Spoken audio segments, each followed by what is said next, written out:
Hello, YouTube. I'm Vince White. I'm an employment attorney. On this channel, we answer publicly posted questions from YouTube users, getting folks the answer they need from an employment attorney. I'm supposed to tell you to like, subscribe, comment down below, share the video so the channel can grow. We have a question here from YouTube user jsegura525 who asks us, Vince, what are the benefits of filing in federal versus state court? I made a list. All right. The first thing I want to say is this calculation, this thought process changes from state to state to state. The federal courts do vary in terms of their local rules a little bit from state to state, and they vary on other things like the jury pool, where they're drawing the jury from in different locales. So that's, they change a little bit from state to state, but more importantly, state courts are wildly different from state to state, right? Like it just totally different. So like different systems, different jury pools, different laws, different procedures. Like there's a lot going on there. So you need to make a detail-driven determination as to what's best for you wherever you are. However, I can still give you some criteria to think about in that process. First and foremost, I would say speed of litigation. So in New York, the federal court system has what's called the rocket docket. And it might not sound fast to you, but you can sometimes get an employment discrimination case from the start of federal litigation to trial in 18 to 20 months. You might say, that's forever and a day. It's forever and a day, Vince.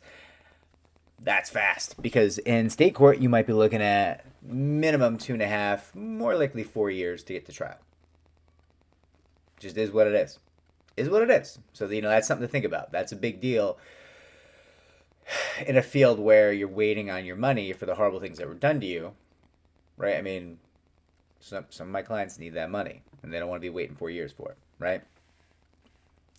Next, jury pool shopping, right? You're shopping around for the jury pool that might be best for you.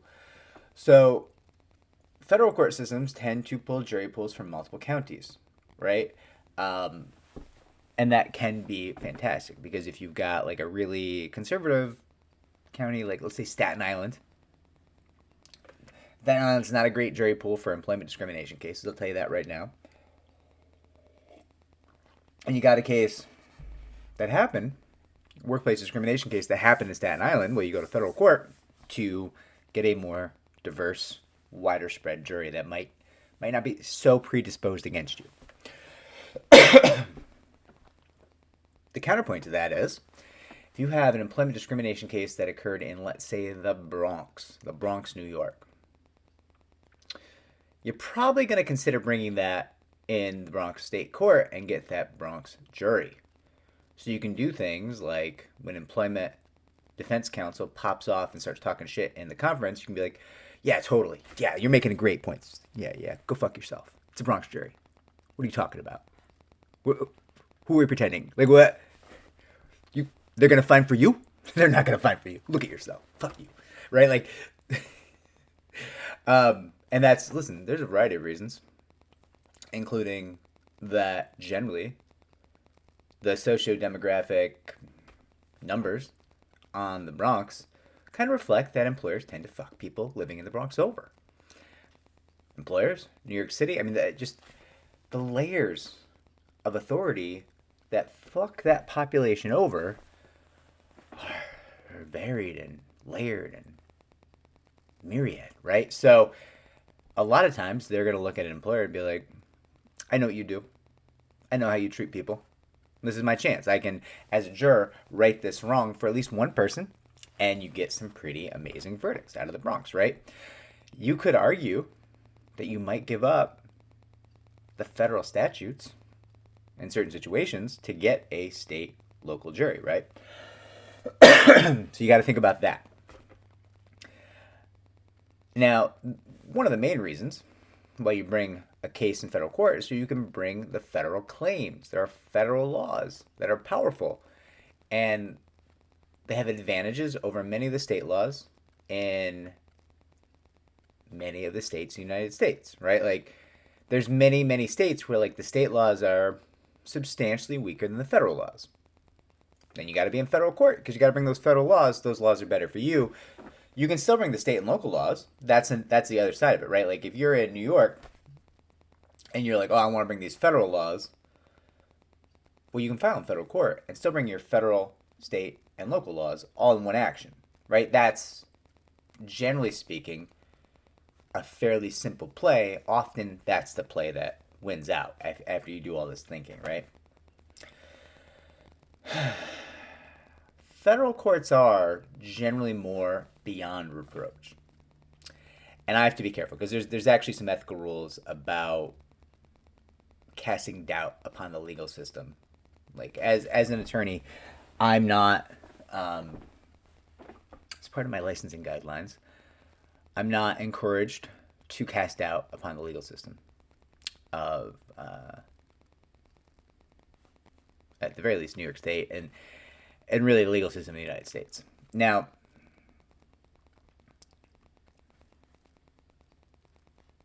so I have to be careful. I will say I can probably deliver a couple of quick notes on how a federal court judge might be less likely to play games with a given employment discrimination case. Federal court judges tend to have far longer appointments, sometimes very, very long appointments, right? And they would generally have to do something actively, in some cases actively, dastardly, to lose that appointment as a federal judge. In New York City, in contrast, generally speaking, if you want to be elected as a state court judge, you would make a donation to one political party, because generally that political party runs judges unopposed in most of New York, and you would know roughly what that donation size would be that you have to make to that political party in order to be potentially run unopposed to become a state court judge in New York City. Does that make those judges beholden to certain powers that be? I don't know. But I wouldn't sue certain interests and state governmental bodies in New York in a state court in New York City. I'll tell you that right now. Conversely, in upstate New York, as a separate kind of story, tale, I've been in state courts in New York where the judge has had opposing counsel and I come up to the bench and said things like, Babo, we're friends. Don't make me fight against you. I'm going to have to fight against you if you don't go settle this. And you might say, oh, Vince, that's great. The judge is pushing for you to get a settlement. Think about what just happened. The judge warned opposing counsel that opposing counsel was going to lose.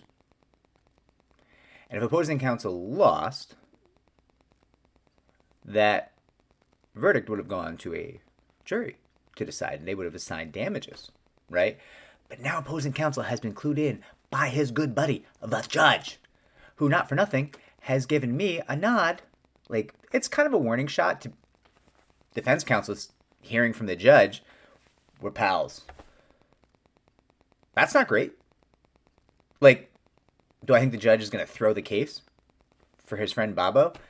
No, not in this scenario. I didn't feel that way.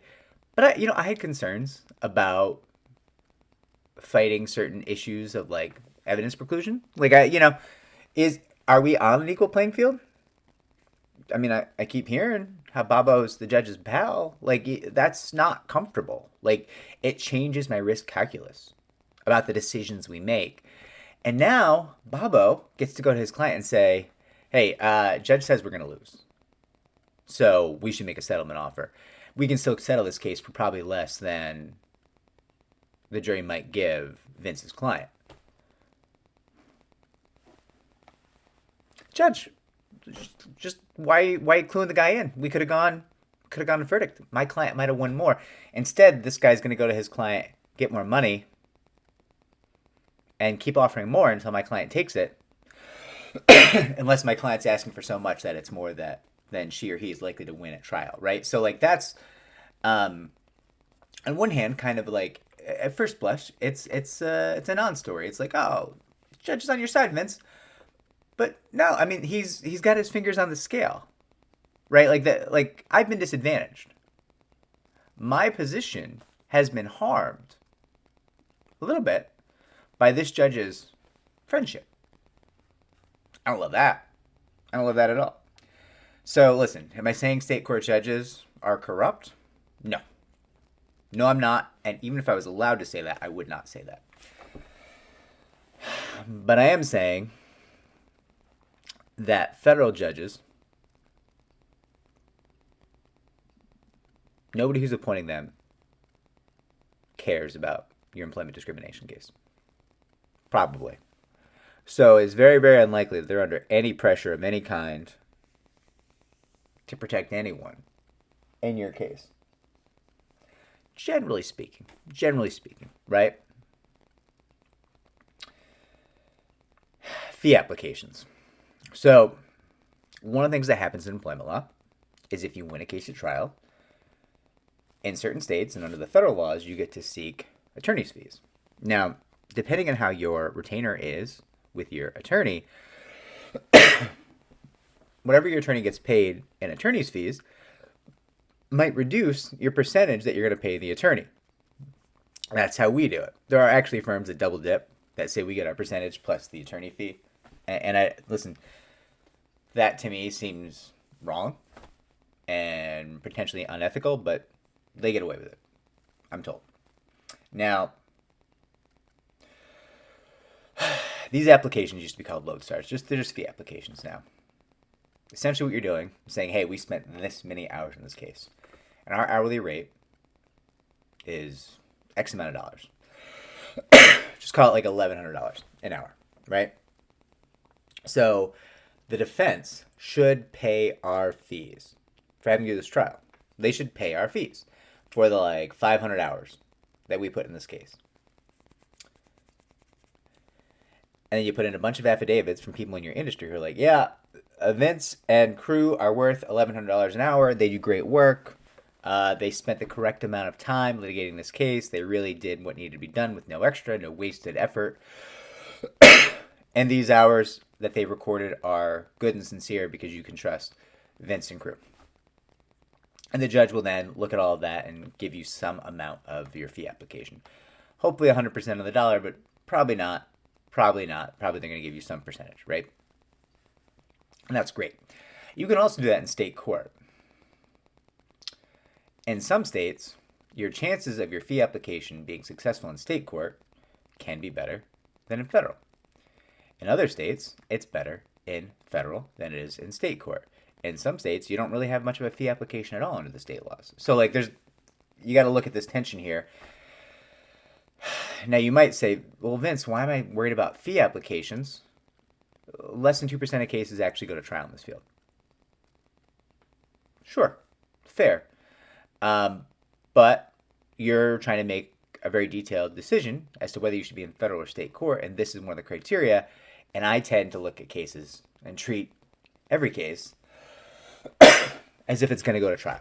So, by the same token, that's how that's part of the criteria that I use in making this decision.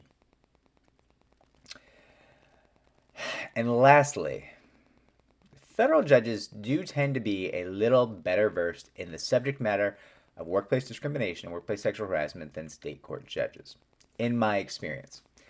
And I'll give you a tier list. Employment arbitrators are the best.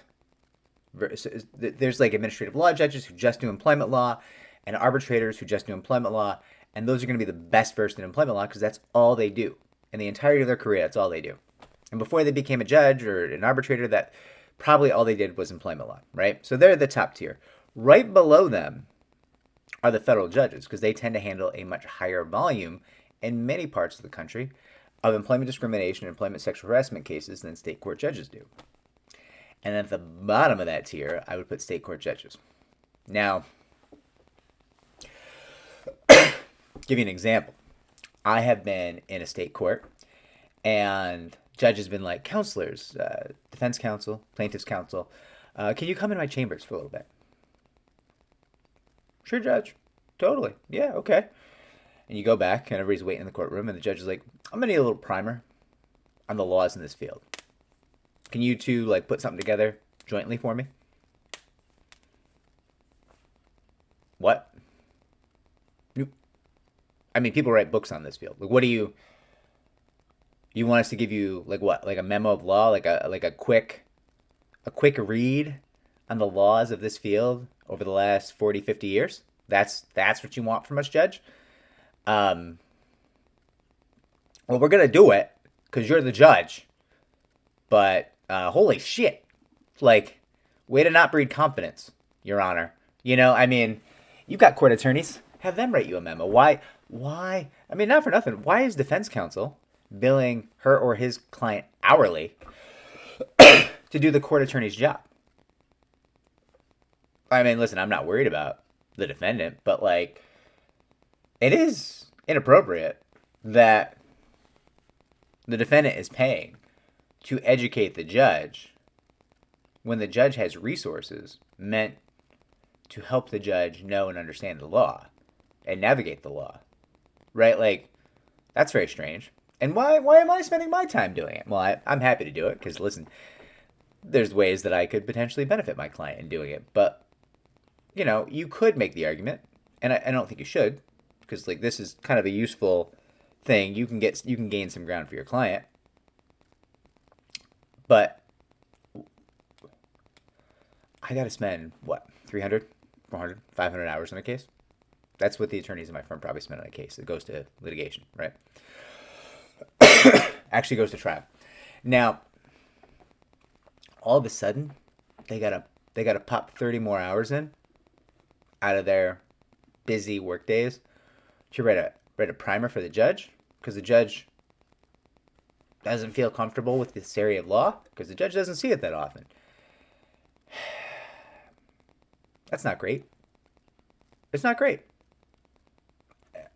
Listen, you do it because you might have a chance, you might have an opportunity to reduce risk and add value, but it's not great, right? So, Jay Segura, these are the considerations that I have in my head when selecting federal court versus state court. I will tell you candidly that in most of the country, most of the time, my firm selects federal court. There are parts of the country where we say, listen, you should go hire local counsel and go to state court. We think it's better for you. That's just how we feel. And sometimes the client will come back and be like, hell no, I'm not going to state court. I don't trust them. Okay. Well, if that's how you feel, then okay, we can talk about federal court. That's fine. We only make the recommendations. You're the shot caller here. You're the boss. We work for you, right? So, like, that's fine. But generally, this is the thought process that gets us to choose either federal or state court for an employment discrimination or employment sexual harassment case. I hope it helps. If you have follow-up questions, I will check the comments below and try to give you follow-up answers. Like, subscribe, comment down below. It helps our channel to grow.